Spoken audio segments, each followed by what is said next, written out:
बीड जिल्ह्यातला कोणताही निर्णय मला विचारून घेतल्याशिवाय घेतला जात नाही। मंत्रीच काय खुद्द मुख्यमंत्री सुद्धा माझ्याशी बोलल्याशिवाय कोणता निर्णय घेत नाही असं वादग्रस्त वक्तव्य पुन्हा एकदा पंकजा मुंडे यांनी केलेलं आहे।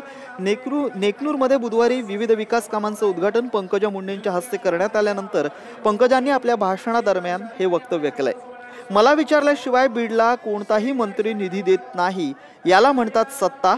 मुख्यमंत्री म्हणतात पंकजा मुंडे यांना विचारून घ्या, निधीची फाईल मुख्यमंत्री मला विचारूनच पाठवतात असं म्हणत त्यांनी आपण श्रेष्ठ आहोत हे दाखवण्याचा प्रयत्न केला।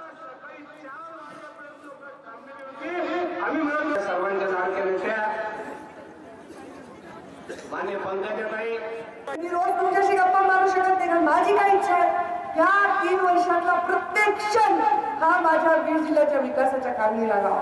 माझा एक क्षण वाया प्रत्येक काम हे प्रत्येक मिनिट हे बीड जिल्ह्याला 10 कोटी देऊन जावं, 20 कोटी देऊन जावं।